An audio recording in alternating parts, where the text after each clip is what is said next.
नमस्कार मित्रांनो, शेतकरी बांधवांसाठी अतिशय महत्त्वाची बातमी आहे। आता शेतकऱ्यांना लाभ देण्याची प्रक्रिया सुरू झालेली आहे। मित्रांनो, महा डीबीटी शेतकरी योजना पोर्टल संदर्भात महत्त्वाची अपडेट आता समोर आलेली आहे। मित्रांनो, त्या संदर्भातला महत्त्वाचा जीआर आलेला आहे। या जीआर मध्ये नवीन सूचना देण्यात आलेल्या आहे। मग जे लाभार्थी आता ही चूक करतील त्या शेतकऱ्यांना 3 ते 5 वर्षासाठी ब्लॉक केले जाणार आहे, त्यांचा लाभ बंद केला जाणार आहे। तसेच इतर सुद्धा माहिती या ठिकाणी आलेली आहे। तर ती काय आहे त्या संदर्भात आपण सविस्तर माहिती या जीआरच्या माध्यमातून बघूया। महा डीबीटी प्रणालीवर लाभार्थी निवडीसाठी प्रथम येणाऱ्यास प्रथम प्राधान्य या कार्यप्रणाली राबवण्याबाबत महाराष्ट्र शासन यांचा 6 ऑक्टोबर 2025 रोजीचा हा जीआर आहे। मित्रांनो, शासन निर्णय काय आहे? महा डीबीटी प्रणालीमध्ये लाभार्थी निवडीमधील पारदर्शकता, लाभ देण्यामधील गतिमानता टिकून राहण्यासाठी विद्यमान लॉटरी कार्यप्रणाली ऐवजी प्रथम येणाऱ्यास प्रथम प्राधान्य FCFS ही कार्यप्रणाली 1 एप्रिल 2025 पासून राबविण्यास या शासन निर्णयाद्वारे मान्यता देण्यात येत आहे। या कार्यप्रणालीची खालील प्रमाणे सूचना देण्यात येत आहे। महा डीबीटीवर आज अखेर जे अर्ज प्रलंबित आहे ते अर्ज प्रथम येणाऱ्यास प्रथम प्राधान्य प्रणालीवर विचारात घेतले जाणार आहे।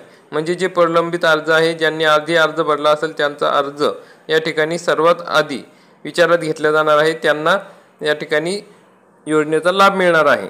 जे लाभार्थी या प्रक्रियेमध्ये समाविष्ट होताना चुकीची किंवा खोटी कागदपत्रे सादर करतील किंवा दिशाभूल करून लाभ घेण्याकरिता प्रयत्न करतील, त्यांचा लाभ वसूल पात्र करण्यात येईल।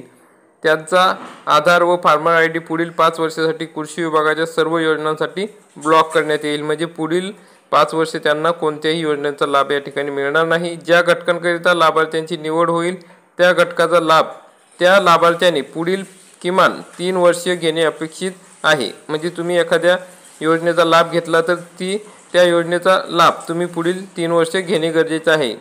विहित मुदतीपर्यंत लाभ घेतला जात नसल्यास तसेच अनुदानित घटकाचा गैरवापर केल्यास दिलेले अनुदान वसूलपात्र असेल अशा लाभार्थ्यांचे आधार कार्ड व फार्मर ID कृषी विभागाच्या सर्व योजनांसाठी पुढील 3 वर्ष ब्लॉक करण्यात येईल। सर्वसाधारण प्रवर्गातील लक्षांक वाटपाचा घटक हा तालुका राहील।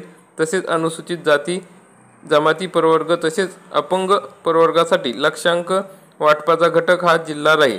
जी कागदपत्रे उदाहरणार्थ 7/12 व 8 जातीचे प्रमाणपत्र शासनाच्या वेगवेगळ्या विभागांच्या ऑनलाईन पोर्टलवर उपलब्ध आहेत, अशी कागदपत्रे API द्वारे उपलब्ध होऊ शकतात। त्यासाठी आवश्यक सुविधा महा IT मुंबई यांच्यामार्फत पोर्टलवर उपलब्ध करून देण्यात येईल।